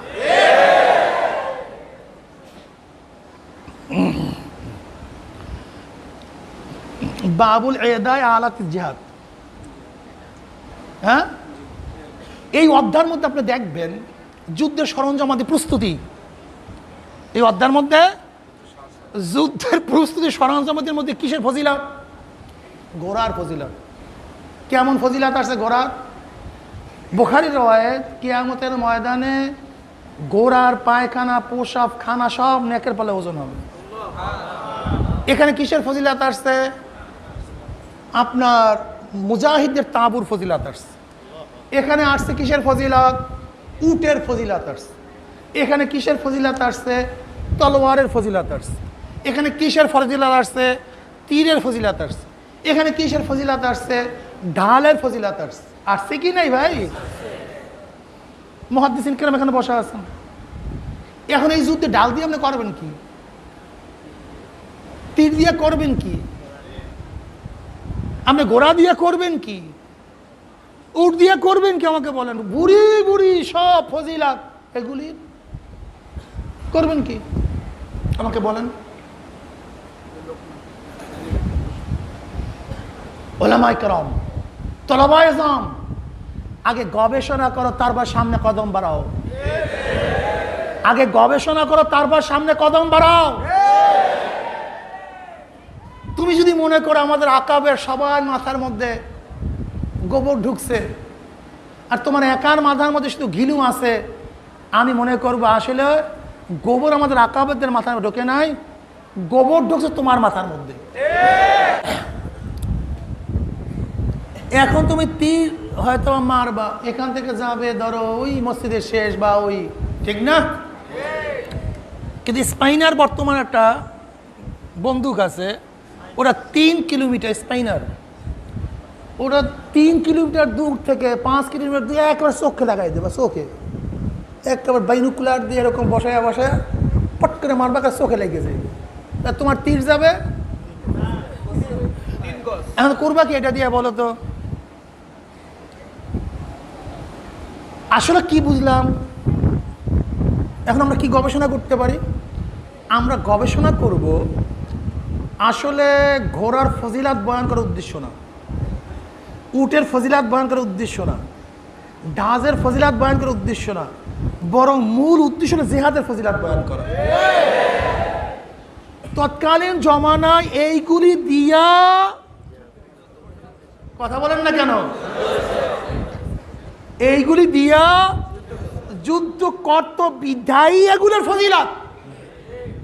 তাহলে যেই জমানায় যা দিয়ে যুদ্ধ করা হয় ওই জমানায় ওইটার ফজিলত হবে। কথা ক্লিয়ার? কথা একেবারে ক্লিয়ার নাকি? এখন তুমি ঘোড়া চালাবা, আর একজনের ট্যাঙ্ক চালাবে, তোমার দিকে ঘোড়া সব ট্যাঙ্কের নিচে কারবার শেষ হয়ে যাবে। কি করবা তুমি ঘোড়া দিয়া? তাহলে ঘোড়ার ফজিলাত মূলত উদ্দেশ্য না, রঙিন তীরের ফজিলাত মোটামুটি বয়ান করার উদ্দেশ্য না, মূল উদ্দেশ্য হলো নিক্ষেপণ যন্ত্র। যেই জমানায় যেই জিনিস দিয়া কাফেরের মোকাবেলা করা হয় ওই জমানায় ওই জিনিসের কি হবে ভাই? এই ব্যাপারে একমত না দ্বিমত? যদি কাফেরের বানানো হয় তাহলে সেটা জায়েজ কি জায়েজ না?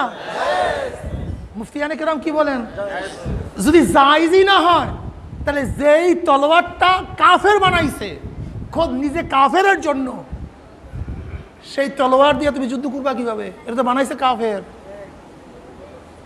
মিনজানিক যদি কাফেররা বানায় থাকে তাহলে ওই অনুসরণ করে তুমি মিনজানিক বানাতে পারবা কি পারবা না? কথা বলো না কেন? বিমান যদি কাফেররা বানায় থাকে তুমি অনুসরণ করে সেই বিমান দিয়ে যুদ্ধ করতে পারবা কি পারবা না? অ্যাটম বোম যদি কাফেররা বানায় থাকে তাহলে তুমি অনুসরণ করে অ্যাটম বোম দিয়ে যুদ্ধ করতে পারবা কি পারবা না? কেন পারবা? তো কাফেরদের বানানো। আহা, তোমার মাথার মধ্যে কি ঢুকছে বাবা? শোনো, তোমাকে মনে রাখতে হবে মাকসাদ অর্জন করার জন্য, উদ্দেশ্য অর্জন করার জন্য সবার কৌশল এক হয়।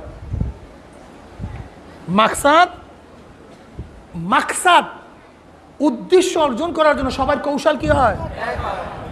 কিন্তু উদ্দেশ্য এক হয় না, নিয়াত এক হয় না। নিয়াত কি হয় না? এক। জিনিস অর্জন করার পদ্ধতি এক হয়, প্রক্রিয়া এক হয়, কিন্তু উদ্দেশ্য এক হয় না। বুঝাতে পারি নাই? যেমন ক্ষমতা একটা মাকসাদ। ক্ষমতা কি? মাকসাদ। এই ক্ষমতা অর্জন করার পদ্ধতি প্রক্রিয়া কি হবে? জোরে বলেন। তোমরা কথা বলো না কেন? ঘটনা কি? তোমরা কথা না বললে আমি তো মনে করি বুঝতেছো না। আর কথাটা খুব গুরুত্বপূর্ণ। এখানে খুব মারাত্মক তোমাকে দর্শন নিতে হবে। এই দর্শন ভুললে সব জায়গায় প্যাঁচ লেগে যাবে, সব জায়গায় প্যাঁচ লাগবে। কিন্তু দর্শন ঠিক, উসুল ঠিক, সব জায়গায় ঠিক, ঠিক না? ক্ষমতা একটা মাকসাদ। ক্ষমতা কি? এটা কি করবা? অর্জন করবা, ক্ষমতাটা অর্জন করবা। পদ্ধতি কি হয়? যেমন যেমন আবু জাহেল কোথায় গেছিল ভাই যুদ্ধ করার জন্য? কথা বলেন। আমার নবী আবু জাহেলের কাছে তলার ছিল কি ছিল না? নবীর কাছে আবু জাহেলের কাছে উট ছিল কি ছিল না? নবীর দলে আবু জাহেলের দরবারে ঘোড়া ছিল কি ছিল না? নবীর কাছে। ওদের কাছে ঢাল, নবীর কাছে এদের মানুষ হতাহত হয়েছে, নবীর মানুষও। কারণটা কি? পদ্ধতি তো এক, পদ্ধতি এক। উভয় যুদ্ধের ময়দানে উভয়, এর কাছে তলোয়ার, এর কাছে তলোয়ার, এর কাছেও ঢাল, এর কাছেও ঢাল। এখানেও রক্ত ঝরতেছে, এখানেও রক্ত ঝরতেছে। উদ্দেশ্য কি ছিল? ক্ষমতা। কি ছিল? এখন ক্ষমতা অর্জন করবো কেন? ব্যাপার এখানে উদ্দেশ্য ক্ষমতা, কিন্তু ক্ষমতা অর্জন করবো কেন? আবু জাহেল ক্ষমতা অর্জন করতে চাইছে আল্লাহর জমিনে মানব রচিত আইন বাস্তবায়ন করার জন্য, আর আমার নবী ক্ষমতা অর্জন করতে চাইছে আল্লাহর জমিনে আল্লাহর হুকুমাত কায়েম করার জন্য। ক্ষমতা অর্জনের পদ্ধতি এক, উদ্দেশ্য এক না। এর জন্য একটা জিহাদ, একটা সন্ত্রাসবাদ। যেহেতু উদ্দেশ্য পার্থক্য আছে, নিয়াতের মধ্যে পার্থক্য আছে, এর জন্য একটা কি হয়ে গেছে? জিহাদ হয়ে গেছে, আর একটা কি হয়ে গেছে? সন্ত্রাস হয়ে গেছে। এখন কেউ যদি বলেন যে যুদ্ধ এবং কতল কেতাল তো দুনিয়ার মধ্যে প্রথম সৃষ্টি করছে কাফেররা, নাকি মুসলমানরা? ভাই কি কথা বলেন না কেন? কতল কেতাল, যুদ্ধ গোটা দুনিয়ার মধ্যে সৃষ্টি করছে কারা? তা তুমি সেই যুদ্ধ করো কেন? এটা তো কফুরের অনুসারী। কোন মুসলমান গোটা দুনিয়ার মধ্যে প্রথম আদম থেকে শুরু করে 10 যুগ পর্যন্ত একমাত্র কাবিল ব্যতীত কেউ তো হত্যা করেনি। প্রথম হত্যা করছে কে? কাবিল। সে কি হয়ে গেছে? বেঈমান হয়ে গেছে। এরপরে নূহ আলাইহিস সালাতু ওয়াস জামানা যুদ্ধ শুরু। মুসলমানরা যুদ্ধ করছে না কাফেররা যুদ্ধ করছে? তা যুদ্ধের প্রক্রিয়া কে প্রথম সৃষ্টি করছে? তলোয়ারের। কথা বলেন না কেন? তা তুমি যদি বলো যে কাফেরদের পদ্ধতি মুসলমান নিলে এই পদ্ধতি অনুযায়ী কোন ব্যবস্থা গ্রহণ করলে জায়েজ হবে না, তা আমিও তো মনে করি কতল কেতাল গোটা দুনিয়ার মধ্যে সৃষ্টি করছে কাফেররা, কাজে তুমি যদি কতল কেতাল করো এটা তোমার জন্য জায়েজ হবে না।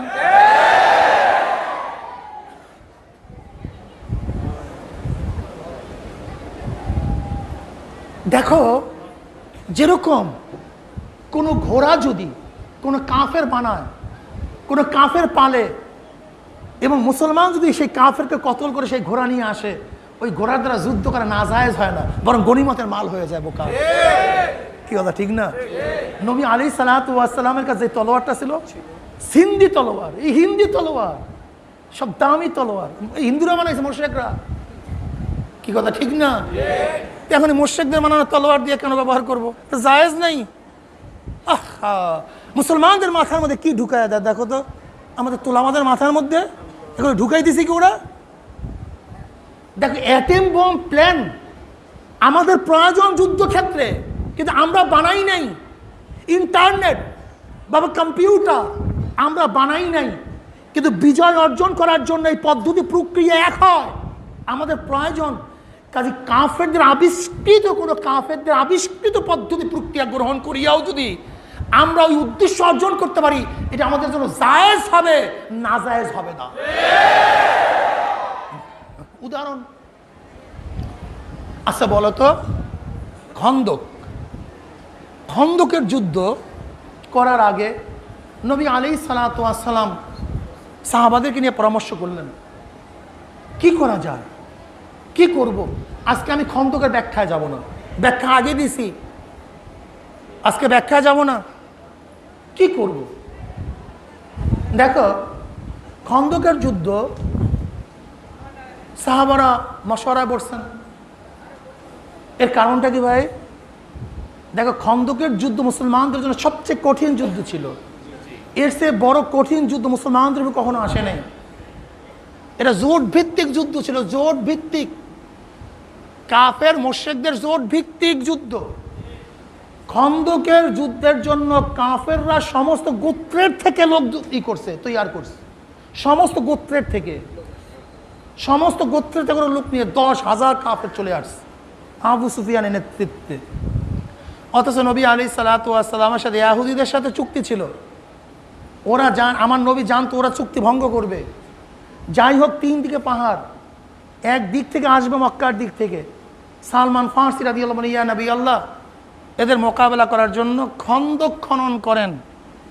আমাদের পারস্য অঞ্চলে যুদ্ধের জন্য নতুন এক পদ্ধতি, সুন্দর এক পদ্ধতি। সেই পদ্ধতি কি? খন্দক। যে দিক থেকে শত্রুরা আসবে সেই দিকে আমরা নহর কাইটা দেব, বিশাল নদী কাইটা দেব, ওরা পার হয়ে আসতে। এই পদ্ধতি কোথার ভাই? পারস্যের। জোরে বলেন কোথায়? পারস্য অঞ্চল কাদের? মজুসি, অগ্নিপূজকদের। কাদের? অগ্নিপূজকদের পদ্ধতি ব্যবহার করছে কে? জোরে বলেন। অত জায়েজ নেই, হারাম। জায়েজ নেই, হারাম। কি ফতুয়া দিয়ে বসে আছো তুমি? জায়েজ নেই, হারাম। এটা তো মজুসি মুশরিকদের পদ্ধতি। ভাইও, তোমাকে মনে রাখতে হবে, এখানে মোরশেক ফোরশেক নেই। এখানে মোরশেক ফোরশেক কাফের মুসলমান এ কোনো ব্যাপার না। এ তীর কে বানাইছে, তলোয়ার কে বানাইছে, ঢাল কে বানাইছে, এইটা দেখার বিষয় নয়, বরং উদ্দেশ্য অর্জন করার জন্য যেই পদ্ধতি প্রক্রিয়া গ্রহণ করতে হবে সেই পদ্ধতি প্রক্রিয়া আমি কি গ্রহণ করবো। কথা ঠিক না? দেখো, উপরে যাওয়ার সিঁড়ি একটাই হয়, উপরে যাওয়া, কিন্তু উপরে গিয়া পথ একটা না, জায়গা একটা না, দুইটা হয়। যেমন এখান থেকে উপরে উঠবেন, কাফের উঠবে, মোশেক উঠবে, আবার মুসলমান উঠবে। উপরে উঠার জন্য সিঁড়ি কয়টা? কিন্তু উপরে গিয়ে এক জায়গায় আছে পতিতালয়, আর এক জায়গায় মসজিদ। মুসলমান যাবে কোথায়? আর বেঈমানরা যাবে। ঠিক তদ্রূপ ক্ষমতা অর্জনের পদ্ধতি প্রক্রিয়া এক হয়, উদ্দেশ্য এক হয় না। কেউ ক্ষমতা গিয়ে আল্লাহর জমিনে আল্লাহর হুকুমাত কায়েম করবে, কেউ শয়তানের হুকুমাত কায়েম করবে। তাই পদ্ধতি এক হয় না ভিন্ন হয়? জোরে বলেন, পদ্ধতি এক হয় না ভিন্ন হয়? আজও ক্ষমতায় যাওয়ার জন্য পদ্ধতি এক।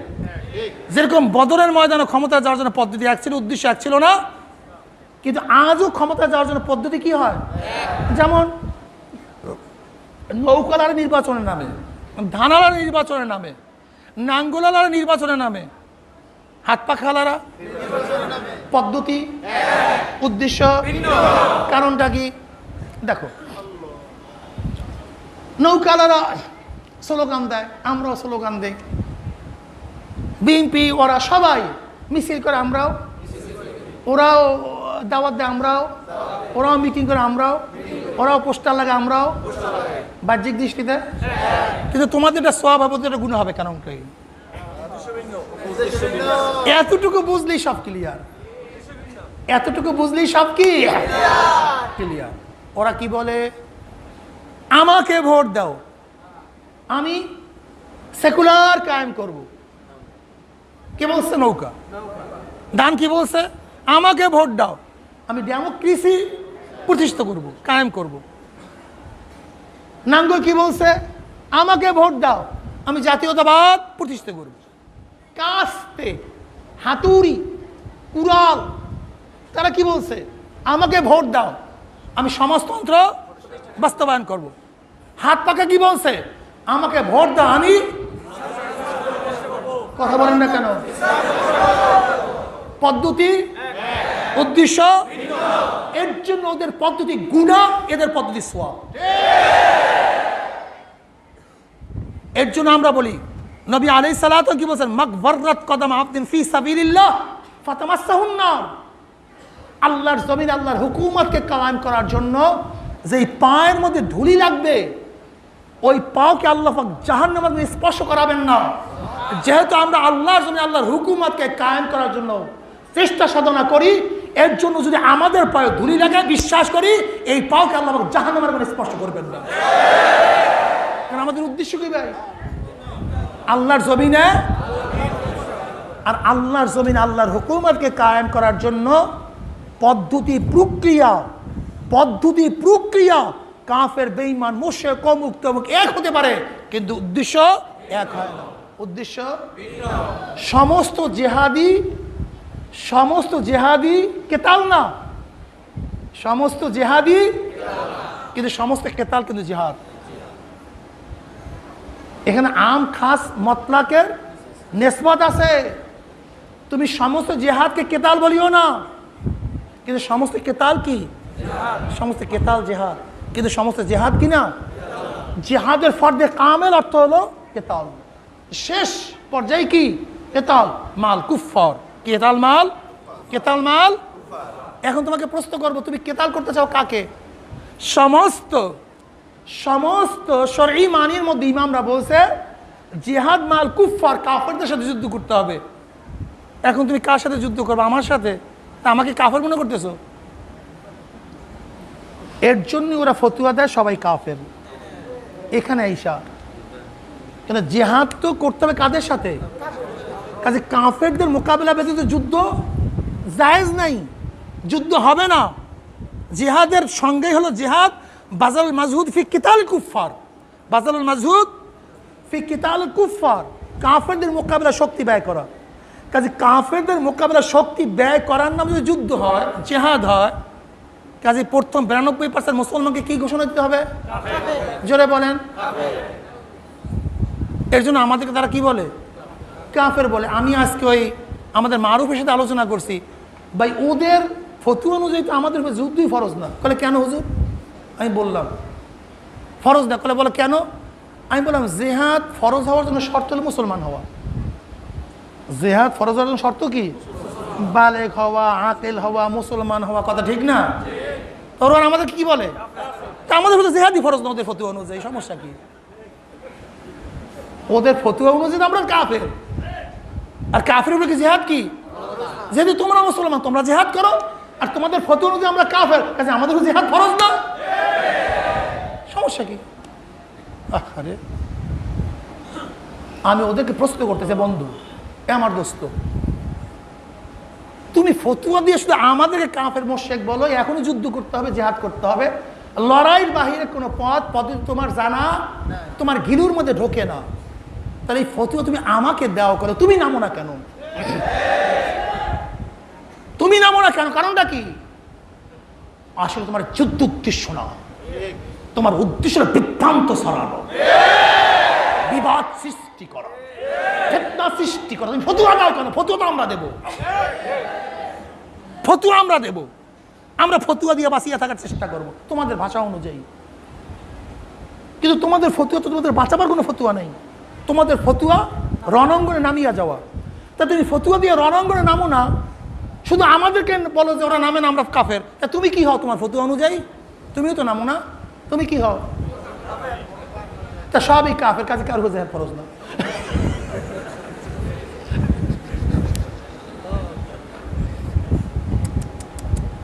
কি আজীব, এদের তামাশাটা কি? এর মূল কারণটা কি? কদি মারু ওরা শুধু নির্বাচনের বিরুদ্ধে লাগছে কেন? কারণটা কি? এর কারণটা তোমরা জানো না, একদিনে তলায় দেখো না, ঘটনা করে নির্বাচনের বিরুদ্ধে লাগছে কেন?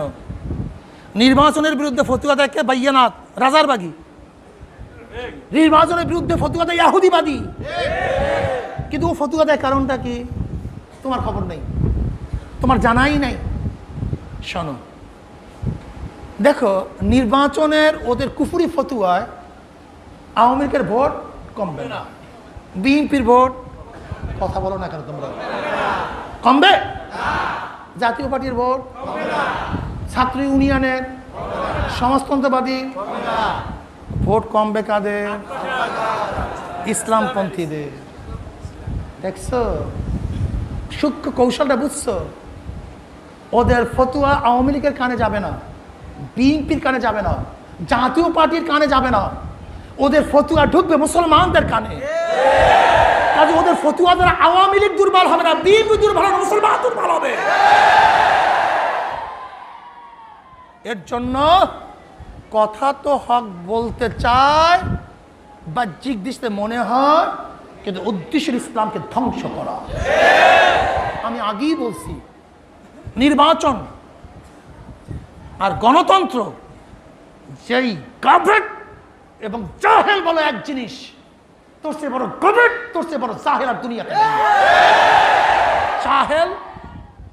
জাহেল নির্বাচন এক জিনিস, গণতন্ত্র ভিন্ন জিনিস। গণ মানে কি? জনগণ। তন্ত্র মানে কি? আইন। ডেমোক্রেসি, ডেমো মানে জনগণ, কৃষি মানে কি? আইন।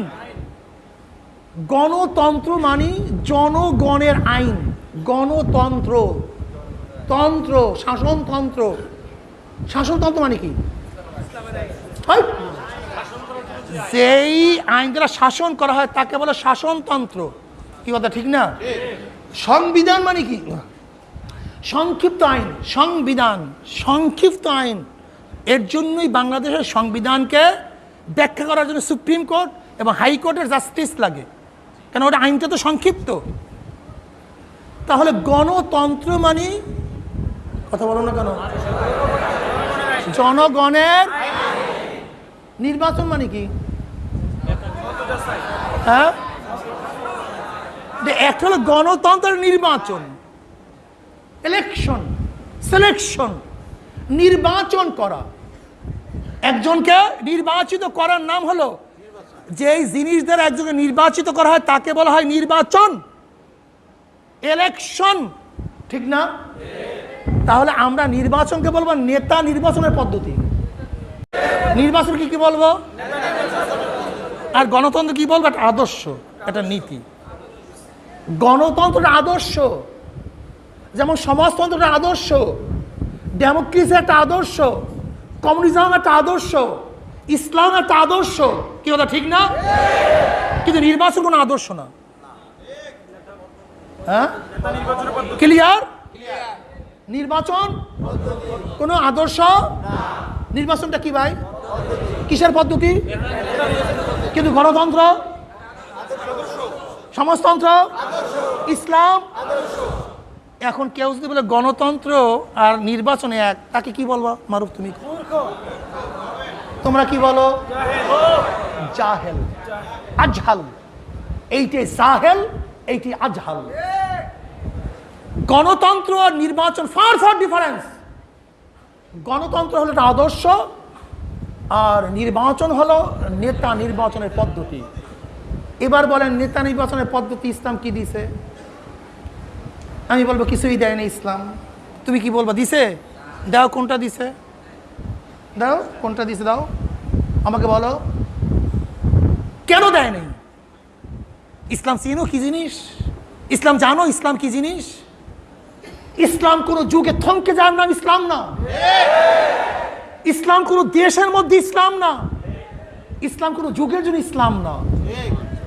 চলমান দেখছো ইসলাম, আল্লাহ, আমি প্রেশান হয়ে যে ইসলামের থিম থিওরিতে আমার এই পশম দাঁড়ায় গেছে। দেখো দেখো, ইসলাম নেতার চরিত্র বাতাইছে, নেতার আদর্শ বাতাইছে, কিন্তু নেতা নির্বাচনের পদ্ধতি একক বাতায় নাই।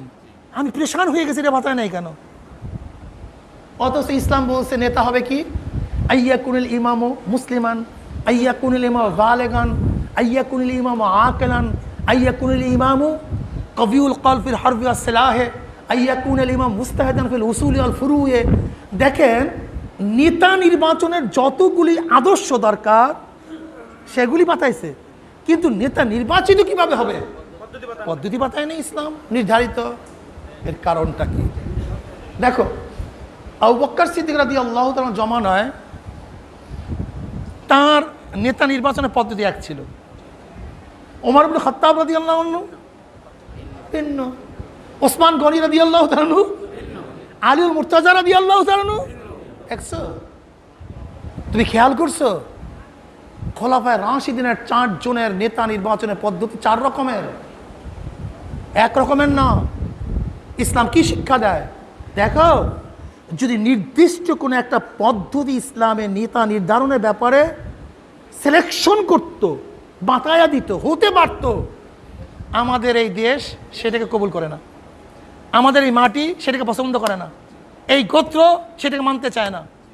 এই ইসলাম বলতে চায় নেতা নির্বাচনের পদ্ধতি তোমরা আবিষ্কার করো, লেকিন কোন ধরনের নেতা হবে, তার আদর্শ কি হবে, সেটা আমি বাতায়া দেবো। এর জন্য গোটা দুনিয়ার মধ্যে নেতা নির্বাচনের পদ্ধতি এক নেই। আর একটা কথা মনে রাখতে হবে, গোটা দুনিয়ার মধ্যে বর্তমানে ফিলহাল গোটা দুনিয়ার মধ্যে নেতা নির্বাচনের পদ্ধতি এক না। এক এক দেশে নেতা নির্বাচনের পদ্ধতি এক হয়, এক এক দেশে কি হয়, এক হয়। এর জন্যই নবী আলাইহিসসালাতু ওয়াস সালামের জমানার পরবর্তী জমানায় খোলাফায়ে রাশিদিনের জমানার পদ্ধতি কি ছিল, ভিন্ন ভিন্ন ছিল। তা যদি নির্বাচন তার নেতা নির্বাচনের পদ্ধতি হয়, আর পদ্ধতি ইসলাম নিজে বাতাইয়া না দিয়ে থাকে, তাহলে যে কোনো পদ্ধতি গ্রহণ করতে আপত্তি কোথায়? হ্যাঁ, এখন তোমরা বলো, সবাই বলো, কি বলো না? আপত্তি আছে? উসুল ঠিক করে দিছে। এখন দেখো, এই নাহমিরে পোলাবেন করে নাই, নাহমিরে পোলাপনে ফতুয়া দিবে তো, উপায় নেই তো, দিতে বাধ্য, এটা দিতে বাধ্য। আমি যখন শখ দিয়া দেব, আমি যখন তোমাদেরকে উসুল দিয়া দেব, মূল নীতি দিয়া দেব, তখন দেখবে মূল নীতির মধ্যে মিজানের পোলাপনে বলবে যে না, আসলে ওটা ঠিক না, এইটা ঠিক, এইটা উচিত না, এইটা উচিত, বলতে বাধ্য তারা। এবার আসো, এবার খুব ভালো মতো বুঝো, বোঝার চেষ্টা করো। বলতে পারো হুজুর, বুঝলাম নির্বাচনের মধ্যে যারা ভোট দেয়, ভোটারদের মান তো এক না, ভোটারদের মান কাজে এটা কেমন হইলো? আমি বলবো আব্দুর রহমান আউফ রাদিয়াল্লাহু, আব্দুর রহমান ইবনে আউফ রাদিয়াল্লাহু, ওসমান গনি রাদিয়াল্লাহু, আলী রাদিয়াল্লাহু তাআলার ব্যাপারে যখন সমর্থন কালেকশন করতে গেছিল, তখন কি শুধু বিজ্ঞ লোকদের কাছে প্রশ্ন করছে, না মহিলা, ছোট, বাচ্চা সবার কাছে প্রশ্ন করছে? ওই সবার তো মান সমান না। তোরা জায়েজ হইল কেন? কথা বলো। আব্দুর আউফ রাদিয়াল্লাহু আনহু যখন সমর্থন কালেকশন করতে গেছিল, তখন তিনি শুধু বুদ্ধিমান এবং নেতৃস্থানীয় লোকের কাছে প্রশ্ন করে নাই, তিনি মহিলা, যুবক, মুরব্বী, ছোট বাচ্চাদের কাছে প্রশ্ন করছে, তোমরা কাকে চাও? যেমন আব্দুর রহমান ইবনে আউফ রাদিয়াল্লাহু তাআলা আনহু নেতা নির্বাচনের ব্যাপারে সমস্ত সদস্যকে জিজ্ঞাসা করছে। বর্তমানে যে নেতা নির্বাচনের জন্য সমস্ত সদস্যদের কাছে আমরা প্রশ্ন করি, তাহলে সমস্যা কোথায়? এবার আসেন, ঠিক আছে বুঝলাম তোমাদের ইশকাল, কিন্তু ইশকাল যদি শুধু সংসদের নেতা নির্বাচনের জন্য করো, তাহলে মসজিদের ইমাম সে নেতা কি নেতা না? মাদ্রাসার মুহতামিম সাহেব সেই মাদ্রাসার নেতা কি নেতা না? এবার তোমাকে যদি প্রশ্ন করি, তুমি যে ইমাম নির্বাচিত হইছো, কাদের ভোটের মাধ্যমে হইছো? কাদের সমর্থনের মাধ্যমে হইছো? সে মুসল্লি কারা? কি কথা বলেন না কেন? সেখানে বোতল খাওয়া পার্টি আছে কি নাই? সুদ খাওয়া পার্টি, জানি, ডাকাত, 6 নাম্বার, বেনাম্বার, বেনাম্বার 6 নাম্বার মধ্যা সবার সমর্থনে ইমামতি তোমার সহি হতে পারে, তা আমাদের সবার ভোটে সংসদের ইমামতি সহি হবে না কেন?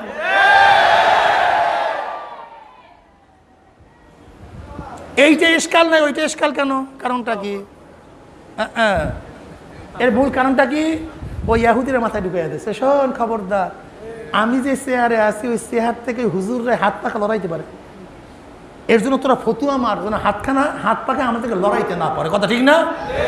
আমরাও চিন্তা করতে আছি, মশা মাছি যা সংসদের মধ্যে আছে, হাত পাকার বাড়ির ছিল সব দূর করে ফেলে।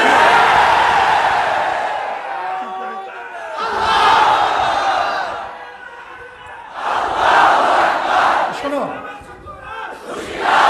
শোনো শোনো, এখন বলতে পারেন হুজুর সব গণতন্ত্রের, বুঝলাম নির্বাচন গণতন্ত্র না, বুঝলাম নির্বাচন গণতন্ত্র, কিন্তু গণতন্ত্রের অধীনে তো নির্বাচন হয়। কোথায় গিয়ে বুঝছে দেখছো? কোথায় গিয়ে বুঝছে? বুঝলাম নির্বাচন, কিন্তু কিসের? গণতন্ত্রের অধীনে।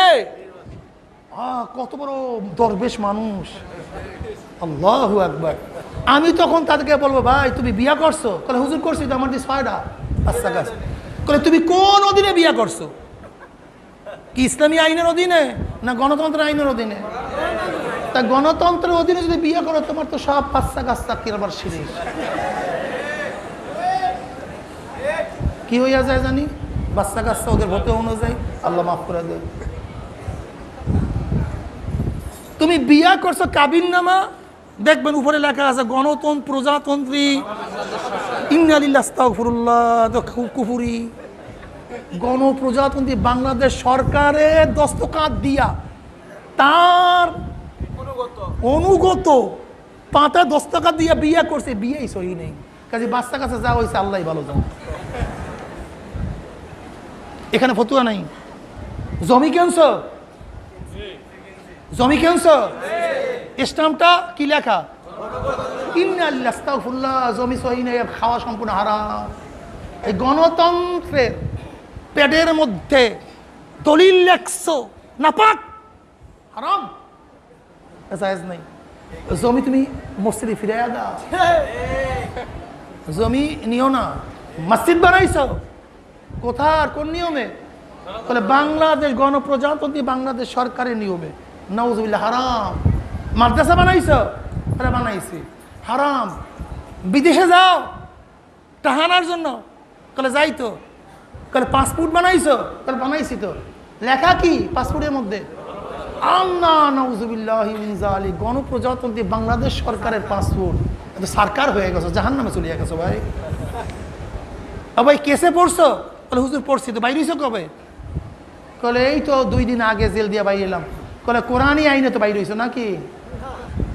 কোরআন হাদিসে শরিয়া নাই বাইরে হইছো না তুমি জেলখানা থেকে? কোন আইনে বাইরে হইছো? ইন্না লিল্লাহি ওয়া জেলা ঢুকবে না, আবার জেলা ঢুক। কি কথা বলেন না কেন? তুই জেলে থাক, ইসলাম হুকুমত করব, শরিয়া আইন বানাবো, এবার তোকে বাড়ি করবো।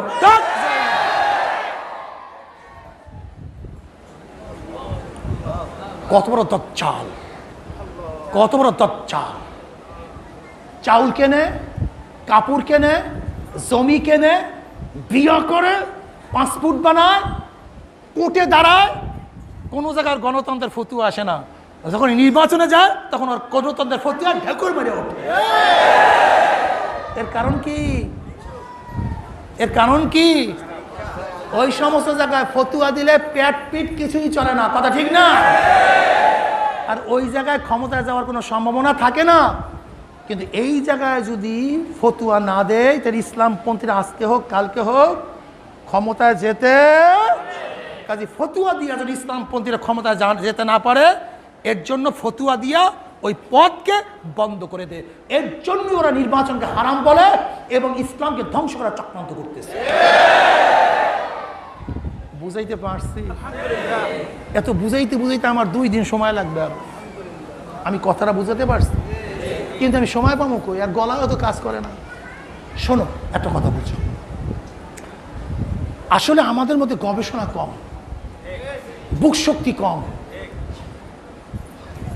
ওরা কি চায়? আচ্ছা ইসলামটা কি? আর ইসলাম ইসলাম করে কি বানাইতে চায়? আজকে অনেক আলোচনা করছে। ওরা বলে হুজুর এটা দারুল হারব। যেহেতু দারুল হরফ, কাফের এবং মুসলমান একসাথে থাকতে পারে না। আমি বললাম বেশ ভালো কথা, যদি ইসলাম হুকুমাত কায়েম হয়ে যায় তখন কি কাফের আর মুসলিম একসাথে থাকতে পারবে না? কি কথা বলেন না? তো এখন অসুবিধা কি? তো এখন সমস্যা কি? তা তোমার ধারণা কি? ইসলামকে এইভাবে অ্যাপ্রোচ করতে চাও যে ইসলাম আসা মানে কি সবাইকে কতল করে দেওয়া?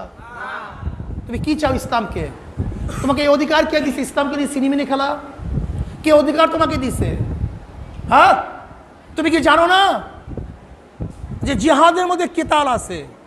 তুমি কি দেখো নাই মালিবাগ মসজিদে আমরা নামছিলাম মিছিল করতে, কিন্তু সেখানে কি আমাদের পোলাপান শহীদ হয় নাই? আমরা নামছি ওই নাস্তিকদের বিরুদ্ধে মিছিল করার জন্য, সেখানে কি আমাদের ছেলেরা শহীদ হয় নাই? তা দেখছো, স্টার্টিং ছিল জিহাদ, শেষ হয়ে গেছে কেতাল। স্টার্টিং ছিল কি, শেষ হয়ে গেছে কি? কারণ জিহাদের মধ্যে কেতাল আছে কি নাই? আমরা কেতালকে অস্বীকার করি না, কিন্তু আমরা সবসময় এই কথা মনে করি না যে কেতালই একমাত্র পদ্ধতি, বরং আমরা মনে করি জিহাদ পদ্ধতি। আর জিহাদ মানে কৌশল, বিভিন্ন কৌশলের মাধ্যমে ইসলাম হুকুমাত কায়েম করা যায়। আর শুধু এক প্রক্রিয়াই উদ্দেশ্য না। যেমন ধরে নেন, আমি যদি এমন একটা জিনিস আবিষ্কার করি বা কেউ যদি এমন একটা জিনিস আবিষ্কার করি, ফু দেবেন, সবাই বেহুশ হয়ে গেছে, তখন কি যুদ্ধ হবে কি হবে না? তো কেতাল হয়নি। যেমন অ্যাটমিক বোমা, অ্যাটমিক বোমাটা কি? এটা 5 কেজি ওজন, এটা বাতাস ছাড়িয়ে দেয়, বাতাস, অন্য কিছু না। এটা বাতাসের সাথে জীবন মিশিয়ে দেয়, সব তছনছ হয়ে যায়। এখন এটা কি যুদ্ধ হবে না? কই এখানে তো কোনো কেতাল হয় না, রক্তপাত কিছুই হয় নাই, কিচ্ছু হয় নাই, বিজয় হয়ে গেছে। এর জন্য তোমাকে মনে রাখতে হবে যে বর্তমান জমানায় ইসলাম এবং মুসলমান বর্তমান যেই পদ্ধতি, আর জিহাদ হুয়া দুআ ইলা দ্বীনিল হক, জিহাদ হলো দ্বীনে হকের দিকে দাওয়াত দেয়া, ওয়াল কিতাদু মান লাম ইয়াকবালহু, সেই হিসেবে নির্বাচন হলো দাওয়াতের সর্বোৎকৃষ্ট একটা পদ্ধতি। এর চেয়ে সুন্দর কোনো পদ্ধতি বর্তমানে নাই। নির্বাচনের ভিত্তিতে এই দাওয়াতি কাফেলা যেইভাবে ঘরে ঘরে, ম্যান টু ম্যান, ঘর টু ঘর, প্রত্যেকের দাঁড়ে দাঁড়ে গিয়ে ইসলাম উপস্থাপন করে এবং ইসলামের যুক্তি তুলিয়া ধরে, ইসলাম আসলে কি লাভ হবে, কি উপকার হবে। আমি মনে করি নির্বাচনের বাহিরে হাজারো চেষ্টা করলেও এরকম দাওয়াত দেওয়া সম্ভব না। কাজে দাওয়াতের জন্য আমি মনে করি নির্বাচন সর্বোৎকৃষ্ট পদ্ধতি। এরপরেও যদি কোনো ভালো পদ্ধতি, যুদ্ধ এবং কেতালের প্রয়োজন হয়, আমরা সেটাও করব, সেখান থেকে আমরা পিছপা হব না ইনশাআল্লাহ। কাজে আল্লাহ পাক আমাকে এবং আমাদের সবাইকে, আল্লাহ পাক আমাকে এবং আমাদের সবাইকে এই যুদ্ধ জাহাজে অন্তর্ভুক্ত হয়ে যুদ্ধ করার তৌফিক আল্লাহ পাক আমাকেও দান করেন, আমাদের সবাইকে দান করেন। ওমা আলাইনা ইল্লাল বালাগ। আসসালামু আলাইকুম।